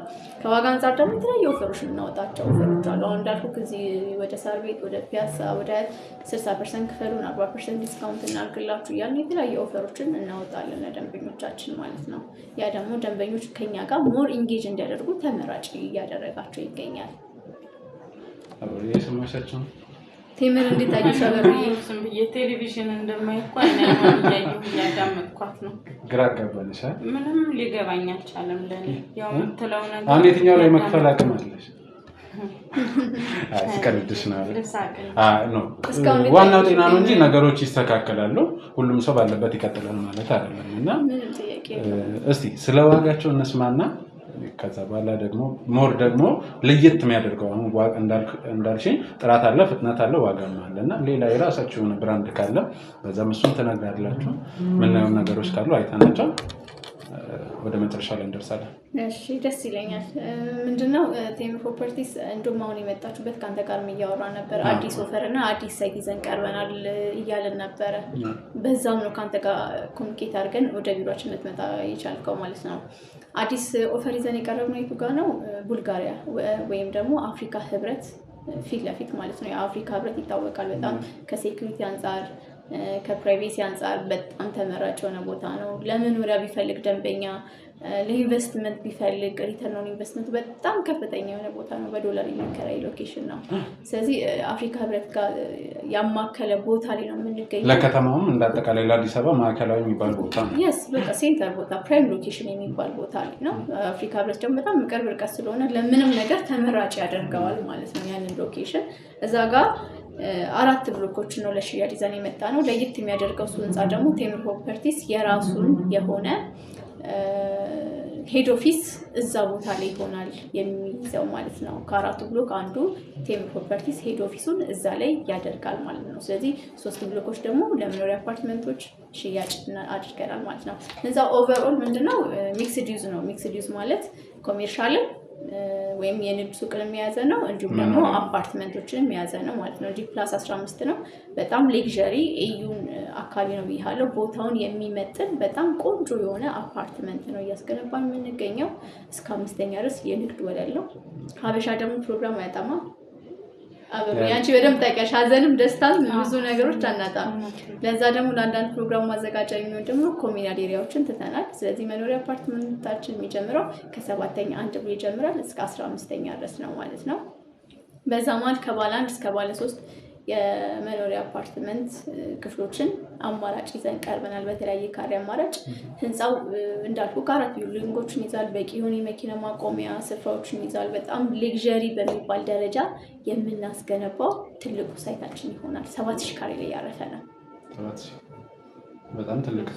እዛ ላይ ከባለ 1 እስከ ባለ 3 መኝታ ክፍሎች አለ። ከ73 ካሬ እስከ 126 ካሬ ድረስ እንደየካሬ አማራጩ ይገኛል ማለት ነው። አሁን ባለ 1 መኝታ ክፍል ብናይ 73 ካሬ አለ። እንዳልኩት ቴምር አከፋፈል ላይ ወይም ደግሞ ዋጋ ላይ ለየት የሚያደርገው ነገር አለ ብዬ ካለው አይደለ። ከዛ መሀል የመጀመሪያውን 73 ካሬ ጠቅላላ ክፍያው ስንት ብር ነው? ወደ 8,300,000 ብር አካባቢ ነው ጠቅላላ ክፍያው ማለት ነው። ባለ 1 መኝታ ክፍል አንድ ደንበኛ መጥቶ በቅድመ ክፍያው ልስተናገድና ቀሪውን በ3 ዓመት በግንባታ ሂደት ቀስ እያልኩ ልክፈል የሚል ከሆነ 20% ይከፍላል። ያ ማለት ወደ 1,600,000 ብር አካባቢ ከፍሎ ቀሪውን ካለምንም ወለድ ካለምንም ኢንስካሌሽን ብረት ጨመረ ሲሚንቶ ጨመረ ብለን ሳናስጨምር በ3 ዓመት በግንባታ ፕሮግረስ በ15 ዙር 5.5% እያደረገ የሚከፍለው ይሆናል ማለት ነው። ሁለተኛው አከፋፈላችን ደግሞ ምንድነው? 100% ለከፈለ ደንበኛ 70% እንደከፈለ ነው የምናስበው። ያ ማለት 100% ለከፈለ 30% ዲስካውንት እንሰጣለን። ያ ማለት በ70% ጠቅላላ ክፍያ ቤቱን ኦን ማድረግ ይችላል ማለት ነው። ስለዚህ አሁን እዚህ ጋር 8 ሚሊዮን ብር የነበር ያልኩን ቤት 8.3 ሚሊዮን ብር ያልኩን ቤት አንድ ደንበኛ 100% ልክፈል ቢል ወደ 5,800,000 ብር አካባቢ ጠቅላላ ክፍያ ይገባል ማለት ነው። ስለዚህ ከ3 ሚሊዮን ብር በላይ ዲስካውንት ያገኛል። ባለ 1 መኝታ ክፍል ኤዩ ጋር በ5.8 እሱ ላይ ደግሞ ተጨማሪ 3 ሚሊዮን ቢጨምር ሌላ ሁለተኛ ሌላ ይገዛል ማለት ነው። 2 ቤት ይኖራል ማለት ነው። አፍሪካ ህብረት ጋር በዚህ ዋጋ ያው ማይገኝ እድል ነው። ለየት የሚያደርገው ነገር ነው። የማይገኝ እድል ነው። ሁለተኛ ደግሞ እንደ ሁለተኛ ባለ 2 መኝታ ክፍል ሰፋ ላለ የሚፈልግ 82 ካሬ ጀምሯል። የ82 ካሬው ጠቅላላ ክፍያ ወደ 9,400,000 ብር አካባቢ ነው ጠቅላላ ክፍያው። እንዳልኩ ከአንድ ደንበኛ 20% ልክፈል የሚል ከሆነ ወደ 1,800,000 ብር ከፍለው ቀሪውን በግንባታ ሂደት የሚከፍል ይሆናል በ3 ዓመት። አይ ቅድም እንዳልኩክ 100% ልክፈልና 30% ዲስካውንት ላገኝ የሚል ከሆነ ደግሞ ወደ 6.6 ሚሊዮን ብር ጠቅላላ ክፍያ ቤቱን መግዛት ይችላል ማለት ነው። ከ3 ሚሊዮን ብር በላይ ዲስካውንቶችን እንሰጣለን ከአንድ ቤት ላይ። እሱም ሌላ በጣም ትልቅ ነገር። ቤተሰብ ደግሞ ሰፋ ላለ ቤተሰብ ደግሞ ባለ 3 እፈልጋለሁ ለሚል ደግሞ 126 ካሬ ሌላ አማራጭ አለ። ወደ 14,400,000 ብር አካባቢ ነው። እዚህ ላይም በቅድመ ክፍያ የሚስተናገድ ደንበኛ ወደ 2.8 ሚሊዮን ብር ብቻ ነው ከሱ የሚጠበቀው። ቀሪውን በግንባታ ሂደት የሚከፍለው ይሆናል ማለት ነው። በ3 ዓመት ውስጥ ማለት ነው። በ3 ዓመት 5 አብዛኛው አከፋፈላችን 5% ነው። ያ ማለት 500,000-600,000 ብር ነው ከሱ ደንበኛ የሚጠበቀው ማለት ነው። 100% ልክፈልና 30%ን እዚህ ላይም ዲስካውንቱን ላገኝ የሚል ከሆነ ደግሞ ወደ 10 ሚሊዮን ብር አካባቢ ጠቅላላ ክፍያ ይገባል ማለት ነው። ከ4 ሚሊዮን ብር በላይ ዲስካውንት ይገኛል። ሌላ ባለ 1 መኝታ ክፍል ሊገዛ ይችላል ማለት ነው። ስለዚህ ይሄ ኦፕሽን አለ። ሶስተኛው ደግሞ እንዳልኩት ቴምር በዲስካውንት የሚታወቅ ነው። 100% ለከፈለ ብቻ ሳይሆን እንደያከፋፈሉ ዲስካውንት እንሰጣለን። ያ ማለት ከ30% ጀምሮ ለሚከፍል ደንበኛ እስከ 15% ድረስ ጀምሮ የሆኑ ዲስካውንቶችን እንሰጣለን። ስለዚህ ዲስካውንታችን ግዴታ 70% መክፈል አይጠበቅባቸውም።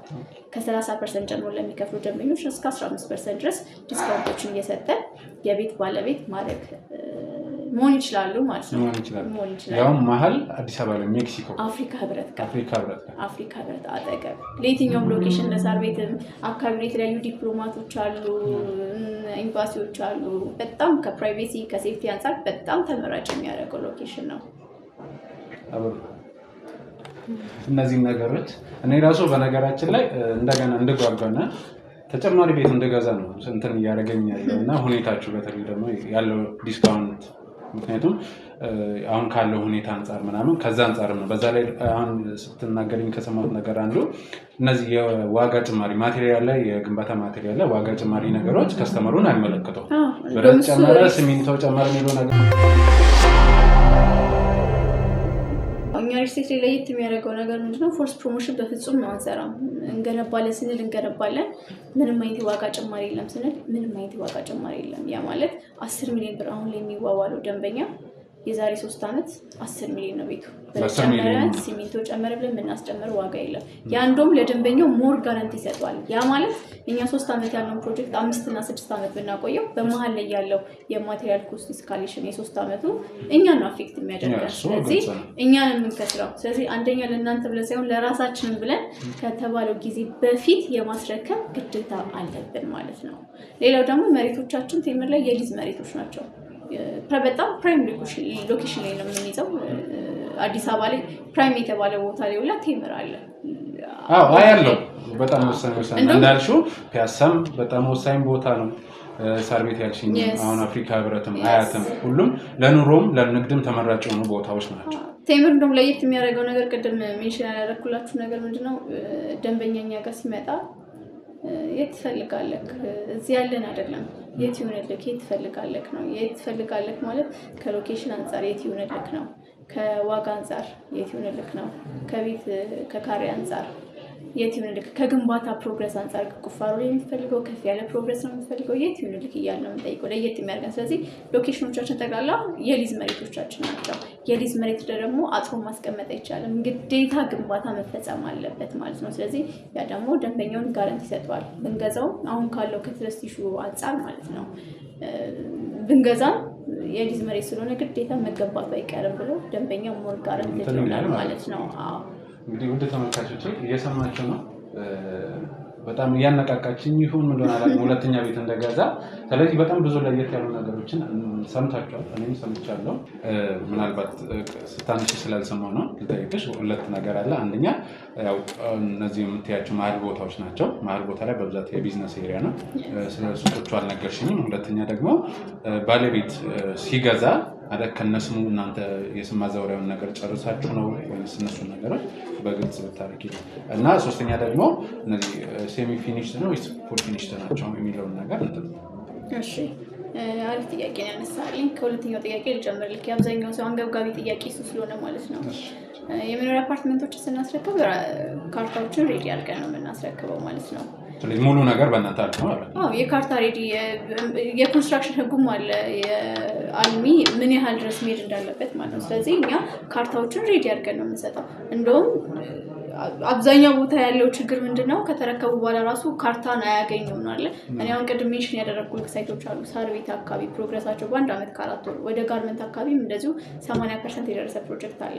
ኦልሬዲ ካርታዎችን ጨርሰን ለመበተን ዝግጁ ላይ ነው የምንገኘው። የሳር ቤትን የጋርመንቶችም እንዲሁም ወደ ሀያት አካባቢ የሚገኙ ሳይቶቻችን ላይ ማለት። ስለዚህ ያ ኢሹ እኛ ጋር የለም። ካርታ እንደውም ከተባለት ጊዜ በፊት ነው ዲስትሪቢዩት ምናር ወይም ምን ሰጣቸው ማለት ነው።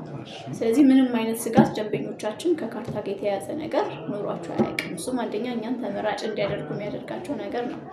ሁለተኛ ቤቶቻችን ስናስረክብ ሁለት አይነት ኦፕሽን አለ። ሴሚ ፊኒሽድም ፉል ፊኒሽድም አለ። እንደ ደንበኛው ምርጫ ነው። ደንበኛ ሴሚ ፊኒሽድ ይሆንልን የሚል ከሆነ የሴሚ ፊኒሽድ ዋጋ አለን። ፉል ፊኒሽድም የሚሆንልን ካለ ደግሞ ጥንቅቅ አድርገን ኳሊቲ በሆኑ እቃዎች በጣም ኤቭሪቲንግ ጨርሰን ምናስረክብ ይሆናል ለደንበኞቻችን ማለት ነው። ስለዚህ ምን አይነት ኦፕሽን አለ? ሁለት አይነት ኦፕሽን አለ። ሁለቱም ላይ የሚወስነው ካስተመር ደንበኛው ነው፣ እኛ ሳይሆን ደንበኛው ነው። ሴሚ ፊኒሽዱን ራሳችንን ጨርስ የሚል ደንበኛም ካለ በሴሚ ፊኒሽድ እናስረክበዋለን። ፉል ፊኒሽድም ይሁንልን ለሚል ደንበኛ ደግሞ እኛ ፉል ፊኒሽንጉን ጥቅቅ አድርገን ቆንጆ አድርገን እንደራሳችን ቤት አድርገን የምናስረክብ ይሆናል ማለት ነው። እሺ እነዚህ ነገሮች አሁን ግልጽ አድርገሽልኛል። ለተመልካቾችም ግልጽ እንደሆነ ተስፋ አደርጋለሁ። ስለ ሱቆች ምክንያቱም ሁሉም ሰው መኖሪያ ብቻ ይገዛል ማለት አይደለም።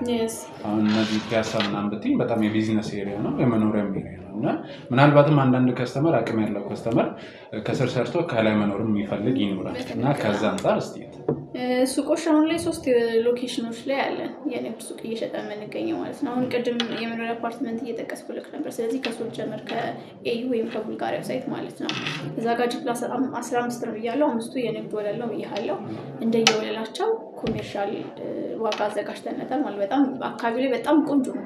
ወኪንግ ከስተመር በጣም ያለበት አካባቢ ነው። ለሜክሲኮም ለቀሬራም ለሳር ቤት በጣም ቅርብ የሆነ ሎኬሽን ነው። በጣም ወኪንግ ከስተመር ያለበት ነው። ለንግድ በጣም የለመደ አካባቢ ነው። ዲፕሎማቶችም ያሉበት አካባቢ አዎ፣ እንዲሁም ወኪንግ ንግዶች ወኪንግ ደንበኛ በጣም ያለበት ሎኬሽን ነው። ስለዚህ ለንግድ በጣም ተመራጭ ከሚባሉ ሎኬሽኖች አንደኛው ነው።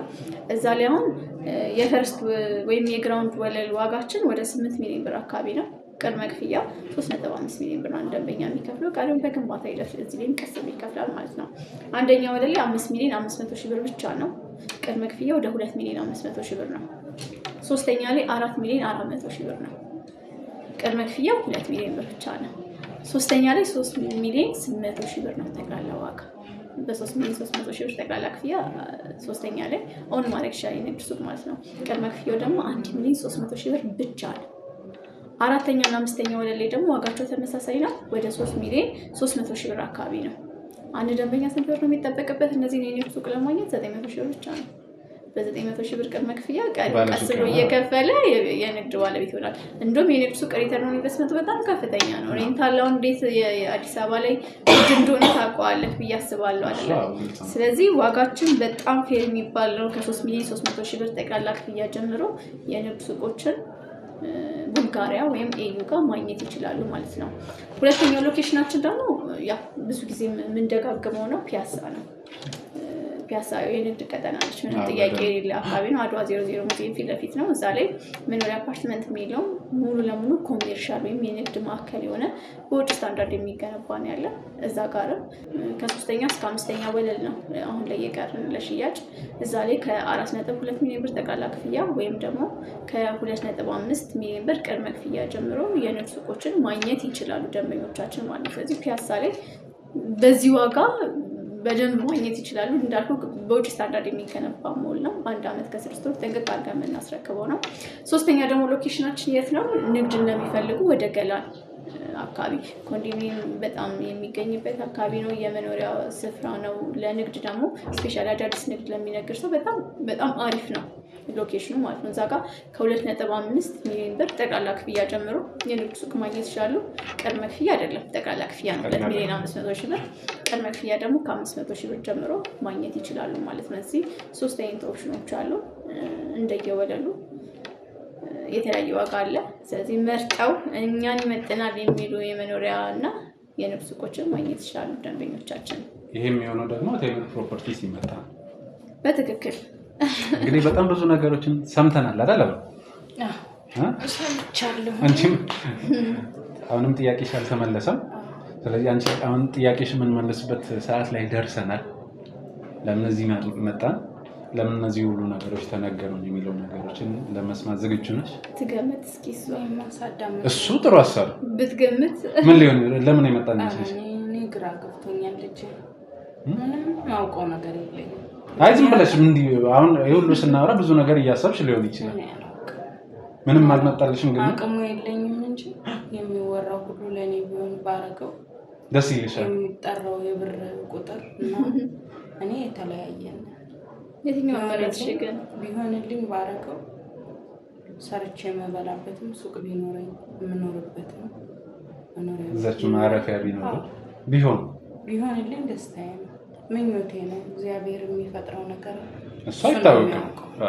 ነገ አዲስ ቀን ነው። ግን እንደ ሰውኛ ቁጭ ብዬ ሳዳምጥ የተሰማኝ ስሜት ይሄ ነው እንጂ በእኔ አቅም ልብስና ጫማ እንኳን ገዝቼ የማልቀይር ለዕለት ጉርሴ ገዝቼ የማልገባ ሴት ይሄን ያህል ገንዘብ አውጥቼ ቤት ገዛለሁ ብዬ አላስብም።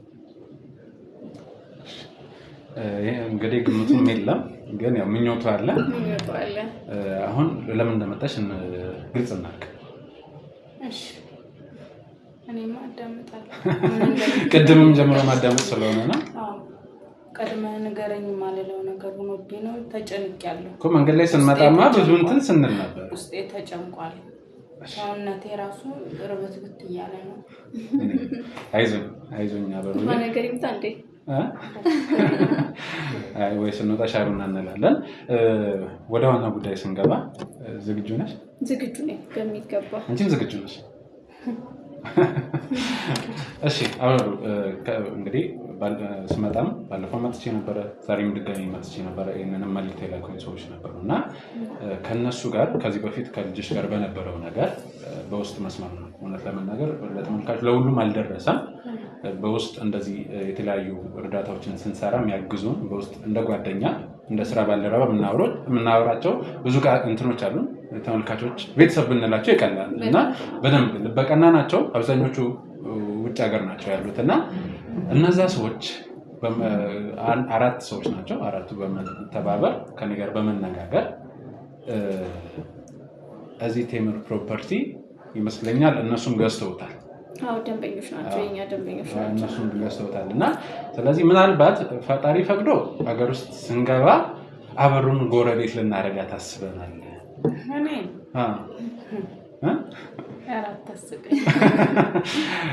ነው ማሳቅ አይደለም እና የነገርኳ ማለት የነበረው ነገር ያንቺ ልብ የሚነካ ነገር ስለነበረ እና ያን ነገር እኛ መተን ጎረቤት አድርገናት ልጇም ተምሮ ሲወጣ ተስተካክሎ ሲወጣ ለሱም ስራ ፈጥረን ጎረቤቱንን እንደ እናት ቡና ያፈላች የእናት ምክሯን የእናት ጫወታን እየተጫወተን አብረን መኖር እንፈልጋለን።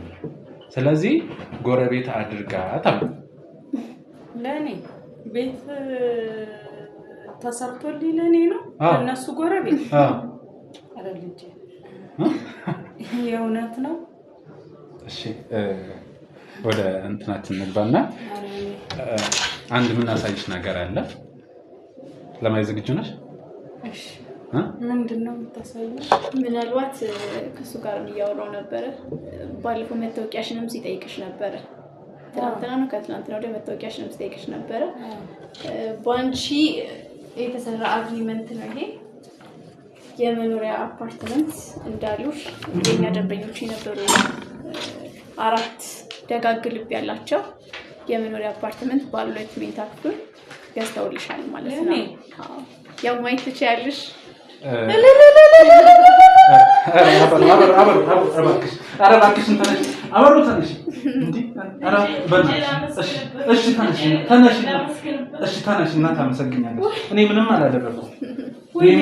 ምንም አላደረኩም።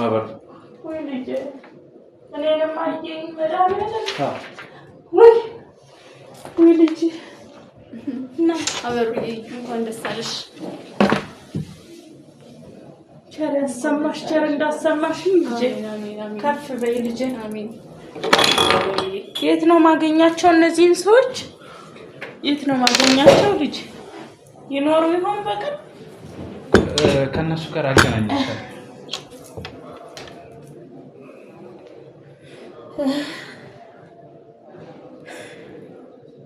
አሁን እኮ ይሄን የምንነግርሽ እንድታለቅሽ ምናምን አይደለም። እባክሽ ባይሆን ከማልቀስ እነሱን መመረቁ ይሻላል። የት ላገኛቸው እነሱን? አሁን ልጄ የት ብዬ ነው አገናኝሻለሁ? ይሰሙኛል አሁን እኔ የምለው?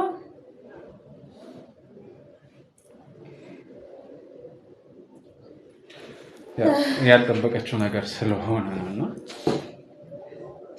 ከዚህ በላይ ይገባሻል አበብዬ።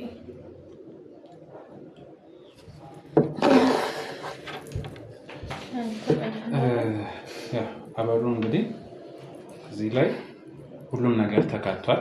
በቅርበትም ሁሉም ነገር እስከሚያልቅ ድረስ ኃላፊነቱን ወስጄ ደግሞ መከታተልም ምን ነኝ መከታተል አይጠበቅብኝም። ያው ለቼክአፕ ነው እንጂ ምክንያቱም የምንተማመንበት ድርጅት ስለሆነ ነው እና እያንዳንዱ ፕሮግረስም እኛ እየመጣችን ማየት ትችላለች። አንተም እየመጣች ማየት ትችላለች። በቪዲዮ እየላክንላት ማየት ትችላለች። ቡልጋሪያ ላይ ነው እዩ አጠገብ ነው የተገዛልሽ የመኖሪያ አፓርትመንት ኖረኝ እንግዲህ የነዛ የደጋግ ሰዎች ጎረቤት ልትሆኚ ነው። እነሱ ሲመጡ እንግዲህ ያው እናታቸውም አያታቸውም ልትሆኚ ትችያለሽ። ልመረቃቸው እስቲ። እሺ ደስ ይላል። አሁን ትንሽ ተረጋግቻለሁና ለኔ እንደደረሱልኝ ለነሱ ፈጣሪ ድረስላቸው። አሜን። ባሉበት ክፉ ሳይነካቸው ከነሙሉ ቤተሰባቸው ክፉ ሳይነካቸው እንደኔ ሳይንገላቱ እስከ መጨረሻው እድሜያቸው ያኖራቸው። ሌላ ምለው ነገር ቃላቶች አጠረኝ ልጄ። እድሜ ይስጣቸው። አሜን። እንደኔ ከመሆን ያድናቸው። አሜን። በልጆቻቸው ያገኙት መልካም ስራ ለራስ ነው። ፈጣሪ መልሱን ያገኙት። አሜን። አንተም ልጄ ወደ በሬ አንኳኩተህ የመጣኸው ሰው ናት ብለኸኝ ነው። እኔም ፈልገህ እንዳገኘኸኝ እግዚአብሔር ለአንተም ጥሩውን ነገር ይላክልህ። አሜን። ልጄ አንቺም እግዚአብሔር ይስጥሽ። ስታወሪ ሳዳምጥ ግራ ተጋብቼ ነበር። እውነት ይሄ ነገር ለእኔ ተደርጎልኝ በአንደበትሽ የምስራችሁን አሰምተሽኛል። እግዚአብሔር ይስጥሽ ልጄ። እግዚአብሔር ይስጣችሁ፣ እድሜ ይስጣችሁ፣ እድሜ ይስጣችሁ። ይህን ይመስላል አበሩ። እስካሁን ብዙ መንገዶችን የመጣንበት እግዚአብሔር ይመስገን ለዚህ ላበቃን። ስለዚህ አሁን የቤት ባለቤትነትሽን ለማረጋገጥ መፈረሚያ ቦታ ላይ ተፈርሚና እናረጋግጣለን ማለት ነው። ነገር በወረቀት ተሸክሜ ልሄድ ነው። ቀጣይ ደግሞ ገብተሽበት ትኖሪበታለሽ። እግዚአብሔር ያው እያንዳንዱ ፔጅ ላይ እዚች ጋር ፈርሚልኝ። እንግዲህ ይኸው ተመልካቾች በእርግጠኝነት እነዚህ ሰዎች ደግሞ ያው ስማችን እንዳይጠቀስ ስላሉ ነው። መፈረሙን ካሜራማን በደንብ አሳይልኝ።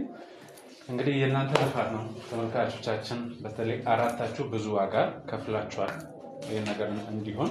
ስለዚህ በጣም ነው የምናመሰግነው። በእኔም በቴምር ፕሮፐርቲም በተመልካቾችም በሁሉም ስምና ቋሚ ደንበኞቻችን ናቸው እነሱ ደግሞ እሱ ካለ ነው። 2-3 አለቃችን እኛ ጋር ጨርሳል። በጣም ደስ ይላል። አሁንም ደግሜ ኢሳቤል ተመስገን ጌታዬ። ይሄኛው በፖስት አድርጌ አበሩ ለኮሚቴቱ አግሪመንት እሱ ይሆናል። ችግር የለውም። እንዴት መሰለሽ አሁን ካለችበት ሁኔታ አንጻር ሌላም የግል ጉዳዮች ስላለ ያው በቅርበት ጉዳይ የምከታተለው እኔ ስለሆንኩ እኔ ጋር ቢሆንም ችግር የለውም። ይቻላል። ያው ካንተ ጋር ስለሆነ ቃል ምናምን ኮሚቴት እያደረግን የነበረው ነፍሴንም እሰጠዋለሁ። እንኳን የአንቺ ምርቃት ብቻ እኮ ከነፍስ ናምነዋለሁ። በጣም እንኳን አብሮ ደስ አለ። ልጆቼ ኑሬበት እንደ እናት መጣችሁ የምትጠይቁኝ እንዳትረሱኝ አደራ። አሁንማ ብዙ አስታዋሻለሽ እኮ ጎረቤት ሆነናል። አሁንማ ቤተሰብ ከኛ ጋርም አለ ቤተሰብ ሆነሻል። እግዚአብሔር ይስጥልኝ። እግዚአብሔር ይስጥልኝ። እንግዲህ ወደ ተመልካቾቼ የእስከዛሬው ልፋታችን ይህን ይመስል ነበረ። ስማችሁ ማይጠቀስ አራቱ ሰዎች ፈጣሪ እናንተን ያውቃቸዋል። እኛ ደግሞ ከኛ ጋር አጋሩ ነው ቴምር ፕሮፐርቲን እውነት በጣም ነው የምናመሰግነው። ብዙ ነገሮችን ተነጋግረናል። እሳቸው ከመምጣታቸው በፊት ብዙ ነገር አግዘውኛል። ያ ሁሉ ታልፎ ዛሬ እናታችንን የቤት ባለቤት አድርገናል። እጅግ በጣም ነው የምናመሰግነው። አሁን እሷ ምናልባት እናታችንን ሰርፕራይዝ ለማድረግ ረስታው ሊሆን ይችላል። በግል ሲያወሩኝ አንድ የተነሳ ሀሳብ ነበረ። እንግዲህ እውነታ ሚዲያን ባይሉን ብሎ ለሚመጣ በደንብ ዲስካውንት እንዳለው እና ቅድሚያ እንደሚሰጥ ነግራኛለች። እሷ ረስተው ሰርፕራይዙ ላይ ፎከስ ስላደረገ የልጅ ነገር ለእናት ስለሆነ ከዛ አንጻር ነው። እና እኔም ብላችሁ ከመጣችሁ አንደኛ የዋስትና ጉዳይ ምንም የሚያሳስብ ነገር የለም። ሁለተኛ ደግሞ በደንብ ተስተናግዳላችሁ። የምትፈልጉትን ነገር በምትፈልጉት ቦታ እንደምታገኙ እርግጠኛ ነኝ። ኃላፊነቱን ወስጄ ነው የምናገረው። እንግዲህ እንደዚሁ ደግሞ ዘመድ አዝማዳችሁን የተቸገረን ሰው መርዳት ማገዝ የምትፈልጉ ሰዎች በኢንቦክስ አውርታችሁን እንደዚሁ እንደ እናታችን ሰርፕራይዝ አድርገን የእናቶቻችንን የተቸገሩ ሰዎች ደስታዎችን እናያለን ማለት ነው። ይሄን ላደረጋችሁ ሁላችሁም በጣም ነው የምናመሰግነው። ላይክ ሼር ማድረጉ እንዳይረሳ። ምክንያቱም ብዙ ነገር እንዳስተማረን ለእናት ማስደሰት ብቻ ሳይሆን ለሌላም ሰው መልእክትም ነው ስለእናንተም ስለሆነ ላይክ ሼር ማድረጉ እንዳይረሳ። እንግዲህ ብዙ ሰዓቱን ያስኩብሽ። እስቲ ለመጨረሻ ታስተላልፊ መልእክት ካለ ማመስገን የምትፈልጊው ሰው ካለ በዚሁ ድል ልስጥሽ። ማስተላለፍ ከምፈልገው መልእክት በፊት ማመስገን ፈልጋቸው አካላቶች አሉ። በመጀመሪያ አንተን ነው በጣም እናመሰግናለን። እናታችን እዚህ ድረስ ይዘህ መጥተህ ይህን ደስታ እንድናይ ስላደረከን። በመቀጠል ደግሞ ደጋግ ልብ ያላቸው የቴምር የድሮ ደንበኞቻችን የነበሩ አራቱን ግለሰቦች በጣም እናመሰግናለን። የእናታችንን እንባ ስላበሱ በደስታ ስለቀየሩልን ማለት ነው። ማሚም እንግዲህ ስለመጣሽ በጣም እናመሰግናለን። ከዚህ በኋላ ቤተሰብ ነን።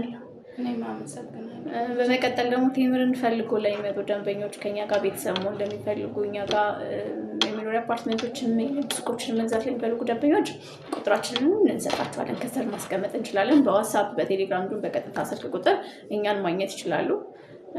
አገር ውስጥ ያሉ ደንበኞች ደግሞ ከኛ ጋር ቤተሰብ መሆን እንደሚፈልጉ ደግሞ በዲኤችኤል አግሪመንቶቻችንን እየተላከ ከኛ ጋር ቤተሰብ መሆን ይችላሉ። መምጣት ሳይጠበቅባቸው ተወካይ ባይኖራቸው እንኳን በዲኤችኤል አግሪመንቶችን መፈረም ይችላሉ ማለት ነው።